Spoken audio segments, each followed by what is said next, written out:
मैं प्रतिमा उपाध्याय, आप सभी का प्रतिमा उपाध्याय साहित्य तक चैनल पर स्वागत है। आज हम पढ़ेंगे कोसी का घटवार कहानी, जिसके लेखक हैं शेखर जोशी। कोसी का घटवार कहानी 1958 में प्रकाशित कोसी का घटवार कहानी संग्रह में संग्रहित है। यह कहानी पहाड़ी परिवेश की कहानी है। इस कहानी में पहाड़ी जीवन शैली की झलक देखने को मिलती है। साथ ही साथ यह कहानी फ्लैशबैक शैली पर आधारित एक आंचलिक कहानी है।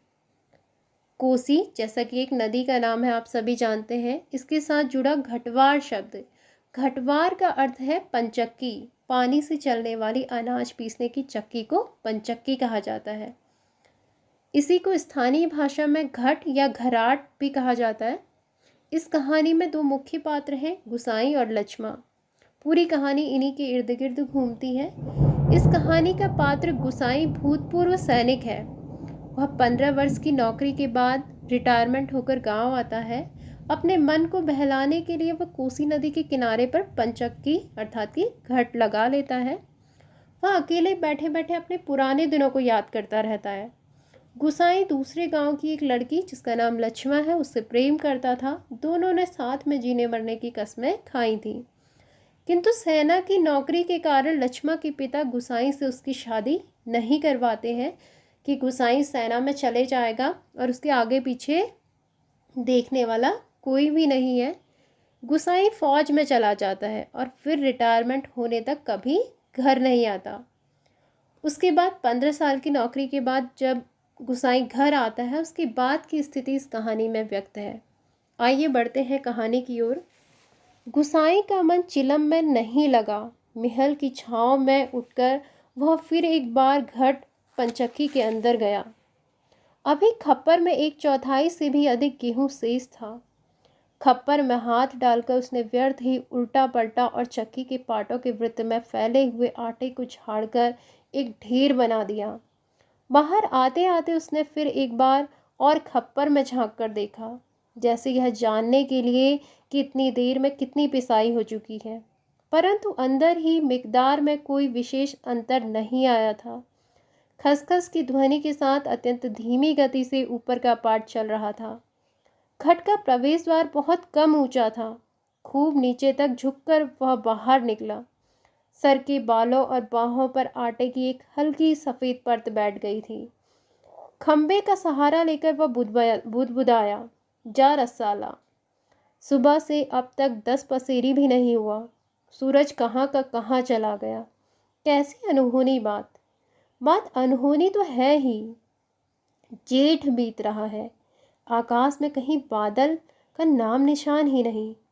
अन्य वर्षों तक अब तक लोगों की धान रुपाई पूरी हो जाती थी, पर इस साल नदी नाले सब सूखे पड़े हैं। खेतों की सिंचाई तो दरकिनार, बीज की क्यारियां सूखी जा रही हैं। छोटे नाले, गुलों के किनारे के घट महीनों से बंद हैं। कोसी के किनारे है गुसाई का यह घट, पर इसकी भी चाल ऐसी कि लच्छू घोड़े की चाल को मात देती है।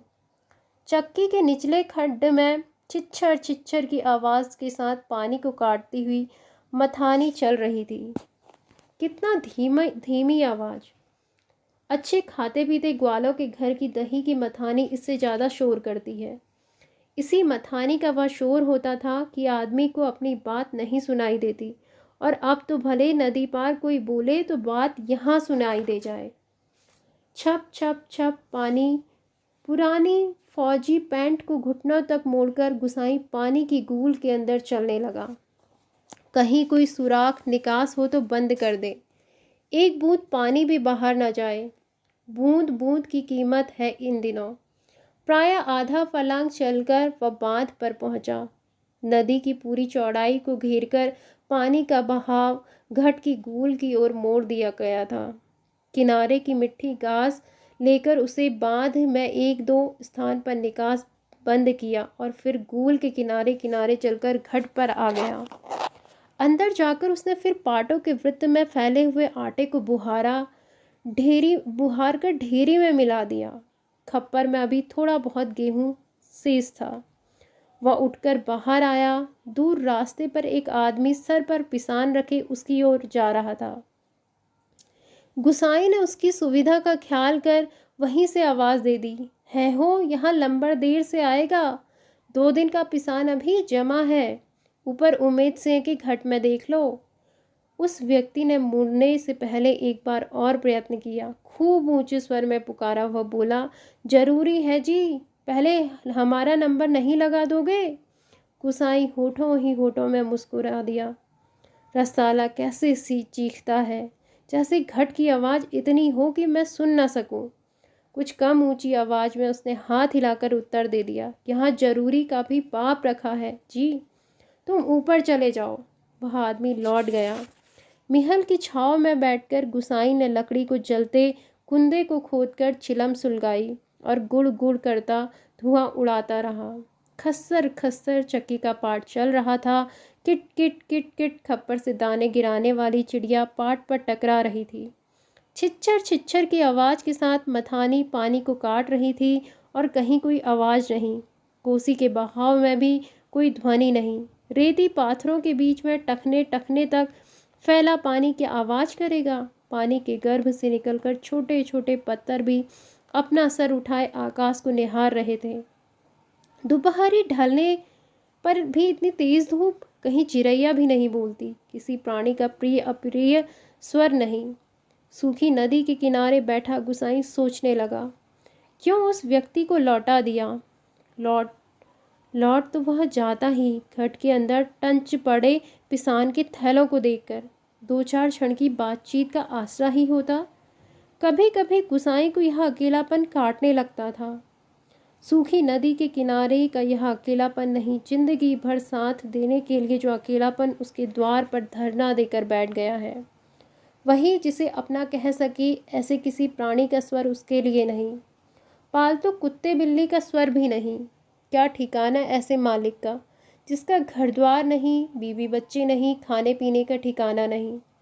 घुटना तक उठी हुई पुरानी फौजी पैंट के मोड़ को गुसाई ने खोला। गूल में चलते हुए थोड़ा भाग भीग गया था, पर इस गर्मी में उसे भीगी पैंट की यह शीतलता अच्छी लगी। पैंट की सलवटों को ठीक करते करते गुसाई ने हुक्के की नली में मुंह हटाया। उसके होठ में बाएं कोने पर हल्की सी मुस्कान उभर आई।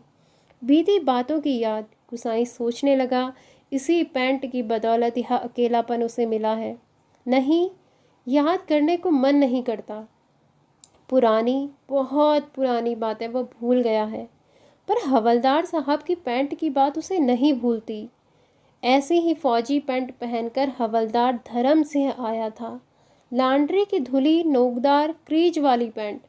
वैसी ही पैंट पहनने की महत्वाकांक्षा लेकर गुसाई फौज में गया था, पर फौज से लौटा तो पैंट के साथ साथ जिंदगी का अकेलापन भी उसके साथ आ गया। पैंट के साथ और भी कितनी स्मृतियां संबंध है उस बार की छुट्टियों की बात। कौन महीना? हाँ, बैसाख ही था। सर पर त्रास, खुकरी के क्रेस्ट वाली काली किस्तीनुमा टोपी को तिरछी रखकर, फौजी वर्दी पहने वह पहली बार एनुअल लीव पर घर आया तो चीड़वन की आँख की तरह इधर उधर खबर फैल गई थी। बच्चे बूढ़े सभी उससे मिलने आए थे। चाचा की गोठ एकदम भर गया था। ठसा ठस बिस्तर की नई एकदम साफ जगमग लाल नीली धारियों वाली दरी आंगन में बिछानी पड़ी थी लोगों को बिठाने के लिए। खूब याद है, आंगन का गोबर दरी में लग गया था। बच्चे बूढ़े सभी आए थे। सिर्फ चना गुड़ या हल्द्वानी के तंबाकू का लोभ ही नहीं था, कल की शर्मीले गुसाई को इस नए रूप में देखने का कौतूहल भी था। पर गुसाई की आंखें उस भीड़ में जिसे खोज रही थी वो वहां नहीं थी। नाला पार की अपने गांव से भैंस के कट्टा को खोजने के बहाने दूसरे दिन लक्ष्मा आई थी, पर गुसाई उस दिन उससे मिल न सका। गांव के छोकरे ही गुसाई की जान को बवाल हो गए थे। बुढ़े नरसिंह प्रधान उन दिनों ठीक ही कहते थे। आजकल गुसाई को देखकर सोबनिया का लड़का भी अपनी फटी घेर की टोपी को तिरछी पहनने लग गया है। दिन रात बिल्ली के बच्चे की तरह छोकरे उसके पीछे लगे रहते थे, सिगरेट बीड़ी या गपशप के लोभ में। एक दिन बड़ी मुश्किल से मौका मिला था उसे। लक्ष्मा को पतेल के लिए जंगल जाते देखकर वह छोकरों से कांकर के शिकार का बहाना बनाकर अकेले जंगल को चल दिया। गांव की सीमा से बहुत दूर काफल के पेड़ के नीचे गुसाई के घुटने पर सर रखकर लेटी लेटी लक्ष्मा काफल खा रही थी। पके गदराए गहरे लाल लाल काफल। खेल खेल में काफलों की छीना झपटी करते गुसाई ने लक्ष्मा की मुट्ठी भींच दी थी। टप टप काफलों का गाढ़ा लाल रस उसकी पैंट पर गिर गया था। लक्ष्मा ने कहा था, इसे यहीं रख जाना, मेरी पूरी बाह की कुर्ती इसमें से निकल आएगी।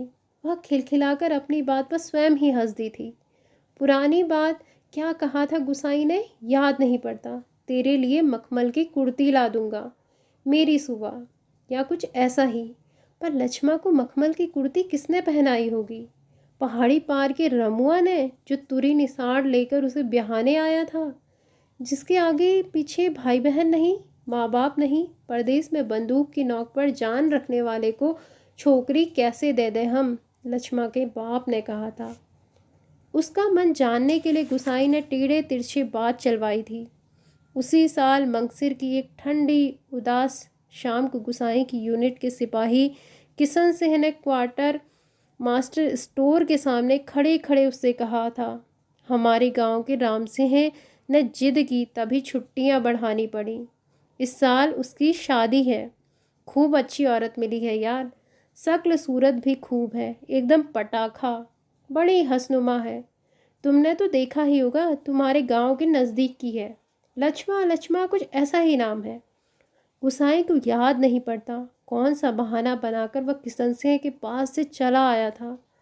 रमडे था उस दिन। हमेशा आधा पैग लेने वाला गुसाई उस दिन 2 पैग रम लेकर अपनी चारपाई पर पड़ गया था। हवलदार मेजर ने दूसरे दिन पेशी करवाई थी, मलेरिया प्रिकॉशन न करने के अपराध में। सोचते सोचते गुसाई बदबदाया, रसाला एजुटेंट। गुसाई सोचने लगा, उस साल छुट्टियों में घर से विदा होने पर एक दिन पहले ही वह मौका निकालकर लक्ष्मा से मिला था। गंगनाथ चूँकि कसम, जैसा तुम कहोगे मैं वैसा ही करूँगी, आंखों में आंसू भरकर लक्ष्मा ने कहा था। वर्षों से वह सोचता आया है, कभी लक्ष्मा से भेंट होगी तो वह अवश्य कहेगा कि वह गंगनाथ का जागर लगाकर प्रायश्चित जरूर कर ले। देवी देवताओं की झूठी कस्में खाकर उन्हें नाराज करने से क्या लाभ। जिस पर भी गंगनाथ का कोप हुआ वह कभी फल फूल नहीं पाया। पर लक्ष्मा से कब भेंट होगी यह वह नहीं जानता। लड़कपन के संगी साथी नौकरी चाकरी के लिए मैदानों में चले गए हैं। गांव की ओर जाने का उसका मन नहीं होता। लक्ष्मा के बारे में किसी से पूछना उसे अच्छा नहीं लगता। जितने दिन नौकरी रही वह पलटकर अपने गांव नहीं आया। एक स्टेशन से दूसरे स्टेशन का वॉलंटियर ट्रांसफ़र लेने वालों की लिस्ट में नायक गुसाई सिंह का नाम ऊपर आता रहा, लगातार 15 साल तक। पिछले बैसाख में ही वह गांव लौटा, 15 साल बाद। रिजर्व में आने पर काले बालों को लेकर गया था, खिचड़ी बाल लेकर लौटा। लक्ष्मा का हट उसे अकेला बना गया। आज इस अकेलेपन में कोई होता जिसे गुसाई अपनी ज़िंदगी की किताब पढ़कर सुनाता, शब्द शब्द, अक्षर अक्षर। कितना देखा, कितना सुना और कितना अनुभव किया है उसने। पर नदी किनारे यह तपती रेत, पंचक्की का खटर पटर और महल की छाया में ठंडी चिलम को निष्प्रयोजन गुड़गुड़ाता गुसाई। और चारों ओर अन्य कोई नहीं, एकदम निर्जन, निस्तब्ध, सुनसान। एकाएक गुसाई का ध्यान टूटा। सामने पहाड़ी के बीच की पगडंडी से सर पर बोझा लिए एक नारी आकृति उसी ओर चली आ रही थी। गुसाई ने सोचा वहीं से आवाज़ देकर उसे लौटा दे। कोसी के चिकने काई लगे पत्थरों पर कठिनाई से चलकर उसे वहां तक आकर केवल निराश लौट जाने को क्यों वह बाध्य करे। दूर से चिल्ला चिल्लाकर पिसान को स्वीकार करवाने की लोगों की आदत से वह तंग आ चुका था। इस कारण आवाज़ देने को उसका मन नहीं हुआ। वह आकृति अब तक पगडंडी छोड़कर नदी के मार्ग में आ पहुंची थी। चक्की की बदलती आवाज़ को पहचानकर गुसाई घट के अंदर चला गया। खप्पर का अनाज समाप्त हो चुका था।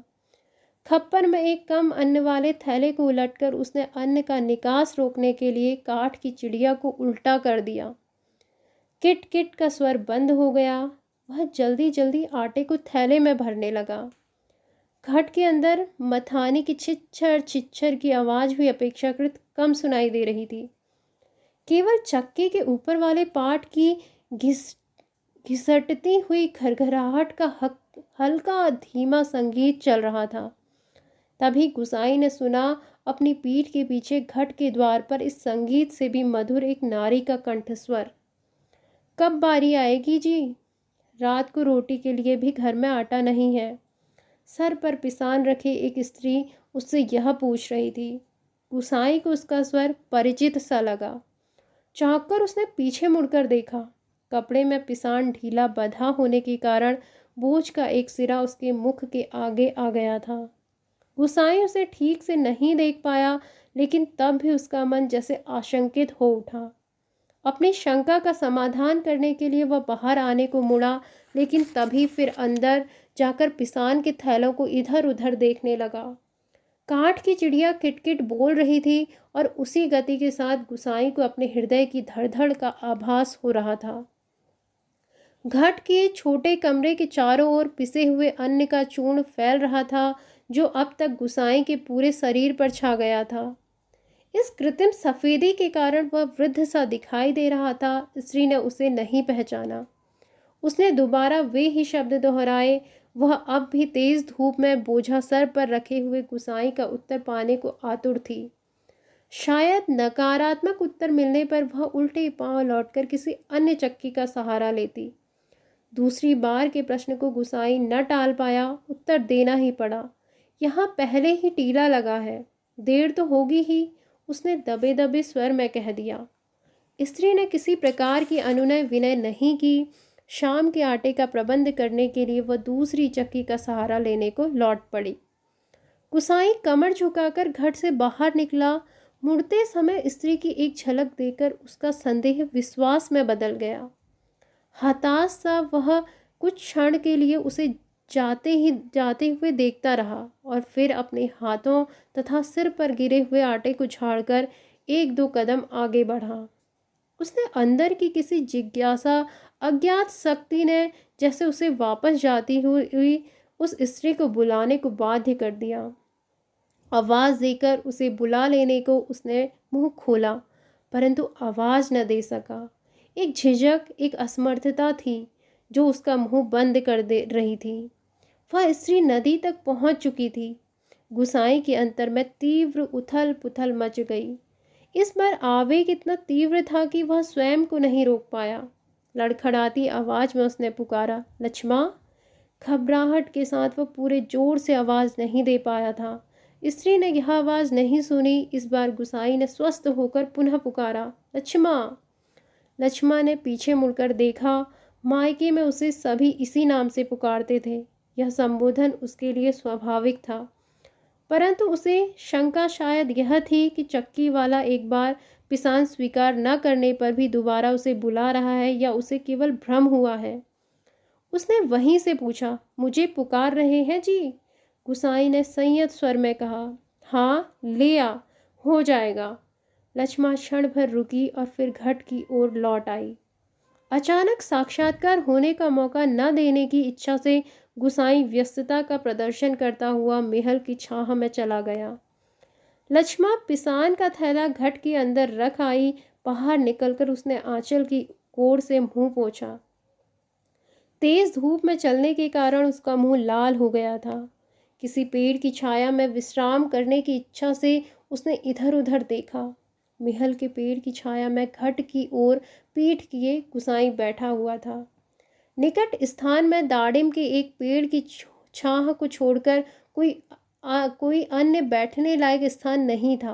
वो उसी ओर चलने लगी। गुसाई की उदारता के कारण ऋणी सी होकर ही जैसे उसने निकट आते आते कहा, तुम्हारे बाल बच्चे जीते रहें। घटवाड़ जी, बड़ा उपकार का काम कर दिया तुमने। ऊपर के घट में भी जाने कितनी देर में लंबर मिलता। अजात संतति के प्रति दिए गए आशीर्वचनों को गुसाई ने मन ही मन विनोद के रूप में ग्रहण किया। इस कारण उसकी मानसिक उथल पुथल कुछ कम हो गई। लक्ष्मा उसकी ओर देखे इससे पूर्व ही उसने कहा, जीते रहें। तेरे बाल बच्चे लक्ष्मा मायके कब आई?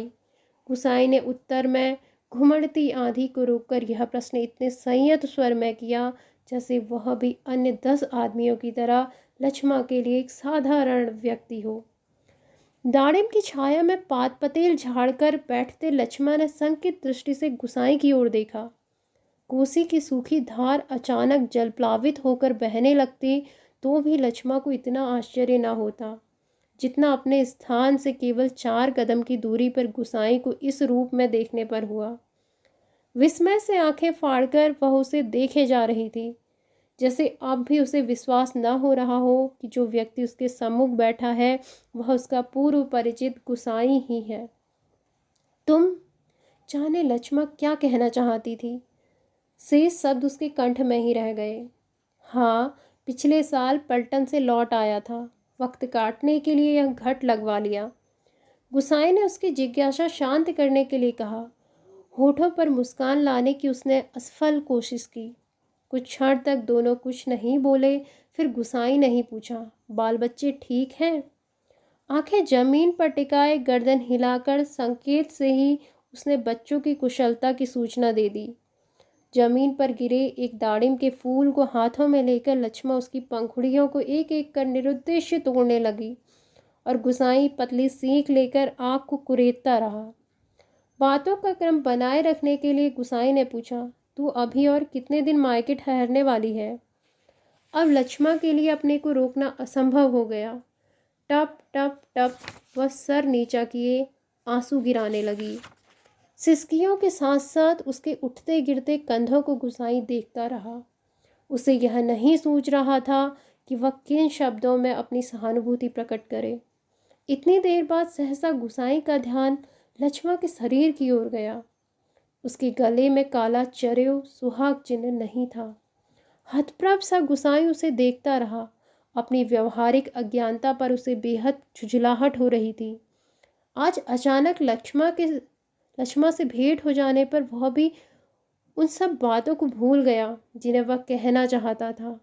इन क्षणों में वह केवल मात्र श्रोता बनकर रह जाना चाहता था। गुसाई की सहानुभूतिपूर्ण दृष्टि पाकर लक्ष्मा आंसू पोंछती हुई अपना दुखड़ा रोने लगी। जिसका भगवान नहीं होता उसका कोई नहीं होता। जेठ जेठानी से किसी तरह पिंड छुड़ाकर यहाँ माँ की बीमारी में आई थी, वह भी मुझे छोड़कर चल गई। एक अभागा मुझे रोने को रह गया है, उसी के लिए जीना पड़ रहा है, नहीं तो पेट पर पत्थर बांधकर कहीं डूब मरती, जंजाल कटता। यहाँ काका काकी के साथ रह रही हो? गुसाई ने पूछा। मुश्किल पड़ने पर कोई किसी का नहीं होता जी। बाबा की जायदाद पर उनकी आंखें लगी हैं, सोचते हैं कहीं मैं हक जमा ना लूं।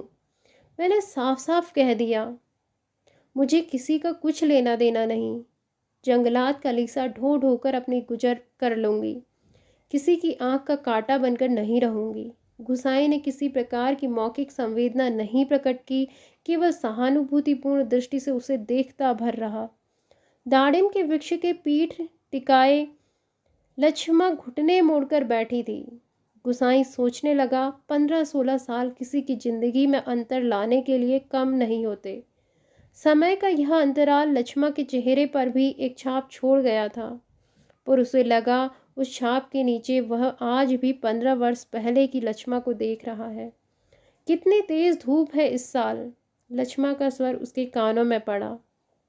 प्रसंग बदलने के लिए ही जैसे लक्ष्मा ने इस बात को जानबूझकर कहा हो। और अचानक उसका ध्यान उस ओर चला गया जहाँ लक्ष्मा बैठी थी। दाड़िम की फैली फैली अधटकी डालों से छनकर धूप उसके शरीर पर पड़ रही थी। सूरज की एक पतली किरण न जाने कब से लक्ष्मा के माथे पर गिरी हुई एक लट को सुनहरी रंगीनी में डुबा रही थी।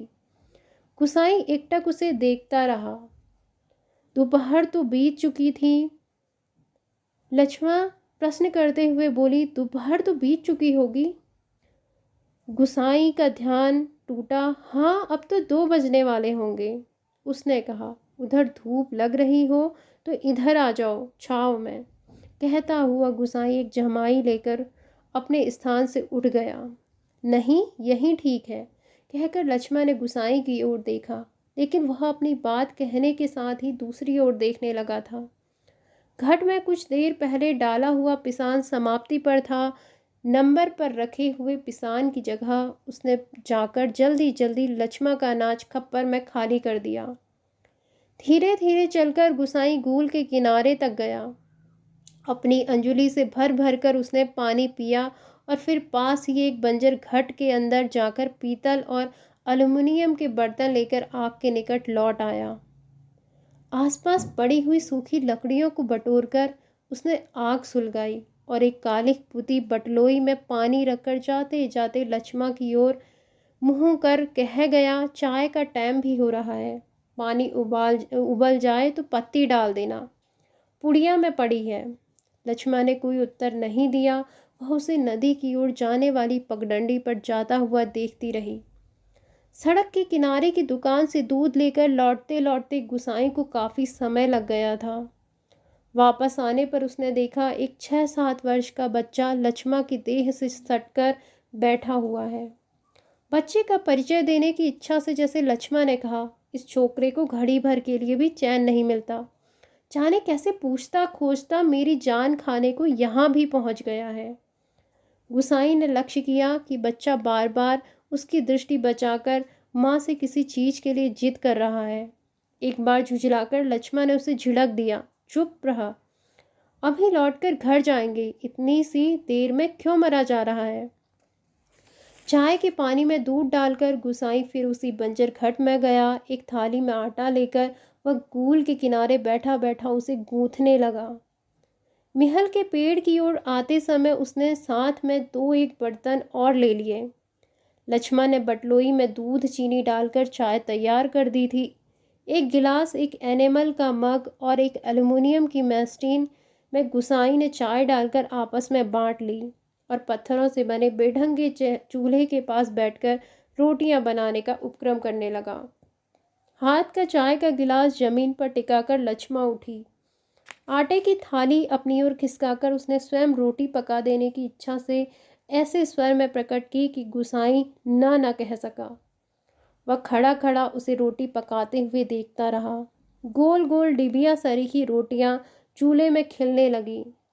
वर्षों बाद गुसाई ने ऐसी रोटियां देखी थीं जो अनिश्चित आकार की फौजी लंगर की चपातियां या स्वयं उसके हाथ से बनी बेडौल रोटियों से एकदम भिन्न थीं। आटे की लोई बनाते समय लक्ष्मा के छोटे छोटे हाथ बड़ी तेजी से घूम रहे थे। कलाई में पहने हुए चांदी के कड़े जब कभी आपस में टकरा जाते तो खन खन का एक अत्यंत मधुर स्वर निकलता। चक्की के पाट पर टकराने वाली काठ की चिड़िया का स्वर कितना निरस हो सकता है, यह गुसाई ने आज पहली बार अनुभव किया। किसी काम से वह बंजर घट की ओर गया और बड़ी देर तक खाली बर्तन डब्बों को उठाता रखता रहा। वह लौटकर आया तो लक्ष्मा रोटी बनाकर बर्तनों को समेट चुकी थी और अब आटे में सने हाथों को धो रही थी। गुसाई ने बच्चे की ओर देखा। वह दोनों हाथों में चाय का मग थामे टकटकी लगाकर गुसाई को देखे जा रहा था। लक्ष्मा ने आग्रह के स्वर में कहा, चाय के साथ खानी हो तो खा लो, फिर ठंडी हो जाएंगी।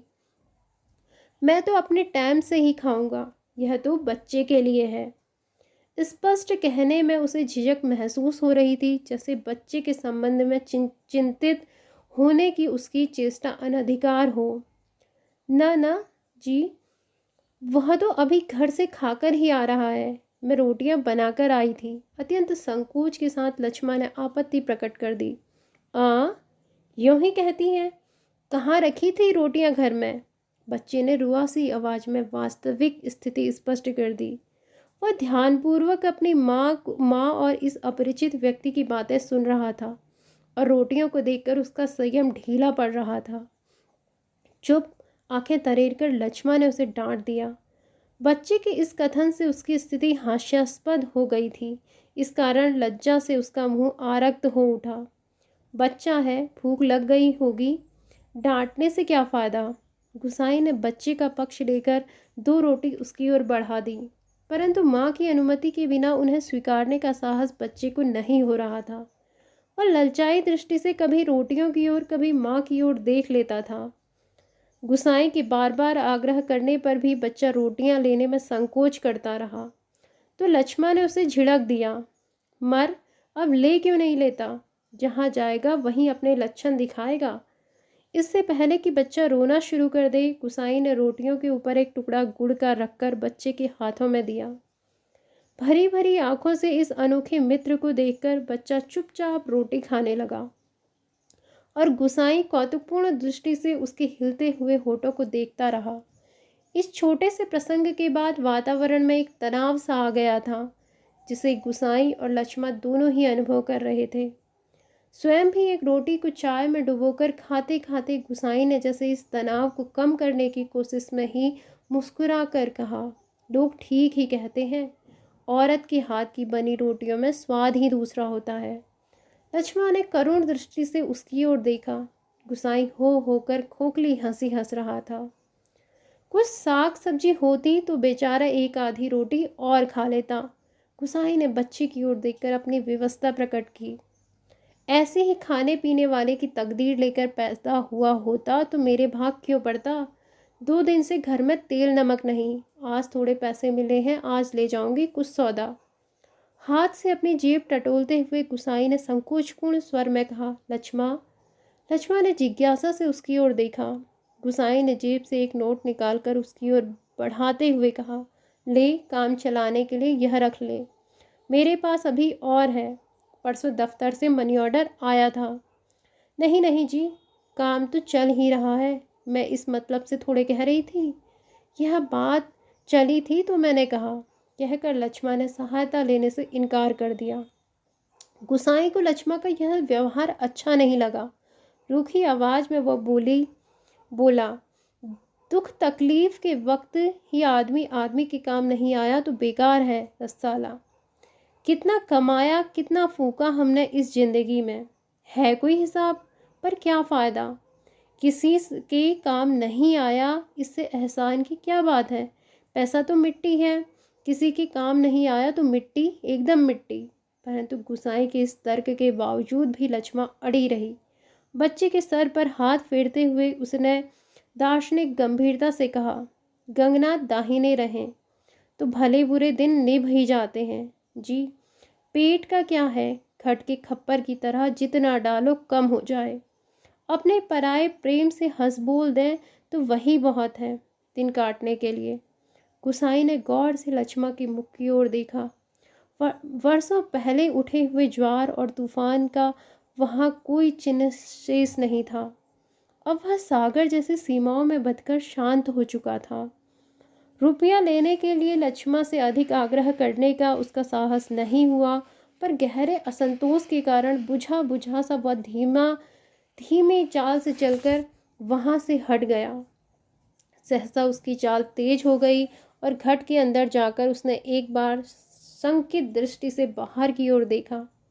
लक्ष्मा उस ओर पीठ किए बैठी थी। उसने जल्दी जल्दी से अपने निजी आटे के टीन से 2-2.5 सेर का करीब आटा निकालकर लक्ष्मा के आटे में मिला दिया और संतोष की एक सांस लेकर वह हाथ झाड़ता हुआ बाहर आकर बांध की ओर देखने लगा। ऊपर बांध पर किसी को घूमते हुए देखकर उसने हाँक दी। शायद खेत की सिंचाई के लिए कोई पानी तोड़ना चाहता था। बांध की ओर जाने से पहले वह एक बार लक्ष्मा के निकट गया। पिसान पिस जाने की सूचना उसे देखकर वापस लौटते हुए फिर ठिठक कर खड़ा हो गया। मन की बात कहने में जैसे उसे झिझक हो रही हो। अटक अटक कर वह बोला, लक्ष्मा। लक्ष्मा ने सिर उठाकर उसकी ओर देखा। गुसाई को चुपचाप अपनी ओर देखते हुए पाकर उसे संकोच होने लगा। वह न जाने क्या कहना चाहता था। इस बात की आशंका से उसके मुंह का रंग अचानक फीका होने लगा। पर गुसाई ने झिझकते हुए केवल इतना ही कहा, कभी 4 पैसे जुड़ जाएं तो गंगनाच का जागर लगाकर भूल चूक की माफ़ी मांग लेना। पूत परिवार वालों को देवी देवता के कोप से बचा रहना चाहिए। लक्ष्मा की बात सुनने के लिए वह वहां नहीं रुका। पानी तोड़ने वाले खेतीहर से झगड़ा निपटाकर कुछ देर बाद लौटते हुए उसने देखा, सामने वाले पहाड़ की पगडंडी पर सर पर आटा लिए लक्ष्मा अपने बच्चे के साथ धीरे धीरे चली जा रही थी। वह उन्हें पहाड़ी के मोड़ तक पहुंचने तक टकटकी बांधे देखता रहा। खट के अंदर काठ की चिड़िया अब भी किटकिट आवाज़ कर रही थी।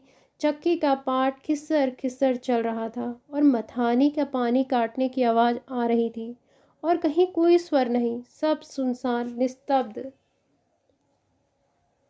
आशा है आपको यह कहानी अच्छी लगी होगी। जल्द ही एक नई कहानी के साथ मिलेंगे। धन्यवाद।